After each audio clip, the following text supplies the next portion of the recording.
The mother of a 10-year-old boy from Lephalale in Limpopo who was kidnapped and taken to an initiation school wants authorities to act against the owner of that particular initiation school. Nathan Mokoena disappeared on Thursday afternoon while on his way from school. Police were then alerted and the child was found more than 200 kilometers away from the initiation school at Hammanskraal here in Gauteng. We're now joined by Contralesa Secretary General Mr. Zolani Mkiva to weigh in on the preparations of the initiation season in parts of the country. Zolani, thank you so much for joining us and welcome. So quite a shocking incident, right, relating to this 10-year-old boy who was actually kidnapped and taken to the initiation school.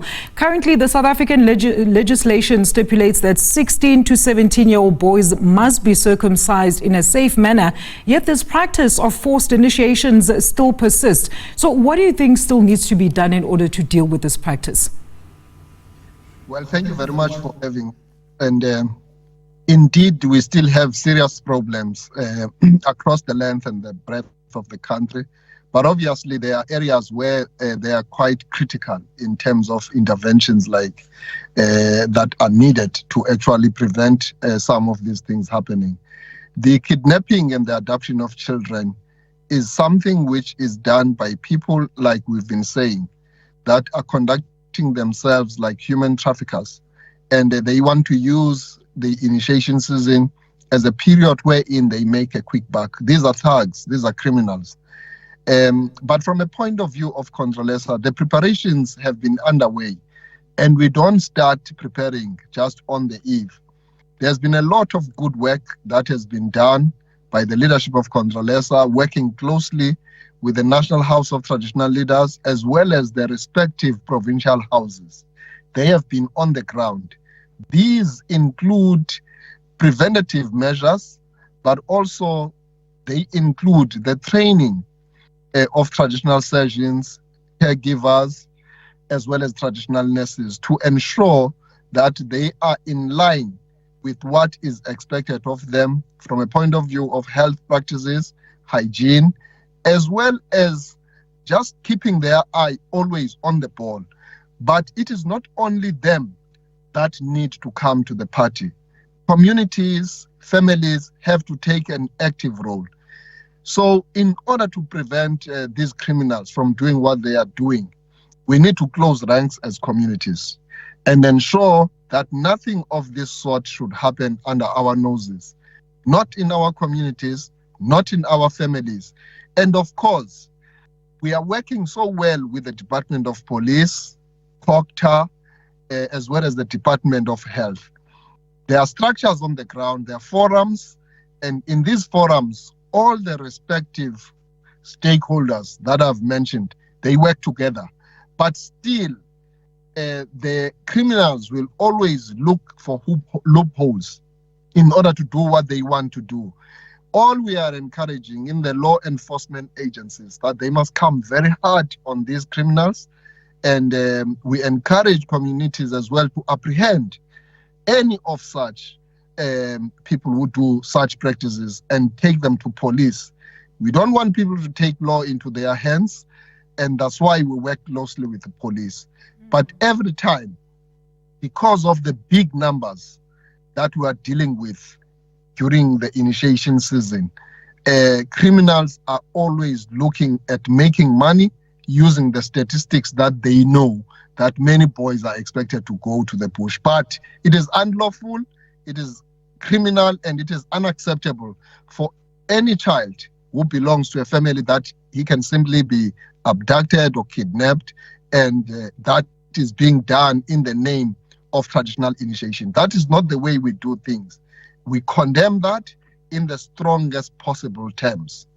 And Zolani, I know, we had this conversation quite a while back when there was quite a high number of deaths that were actually even being synonymous with, of course, the initiation season. And Contralesa was very pivotal in fostering those collaborative efforts, like you've just mentioned, the health department as well as the SABC. Now, the CRL tabled a report in 2017 on some of the other challenges that lead to deaths at some of these schools, issues that were raised like the LGBTI considerations were an important factor, as it often leads to corrective rape or murder and even abuse of some of the initiates.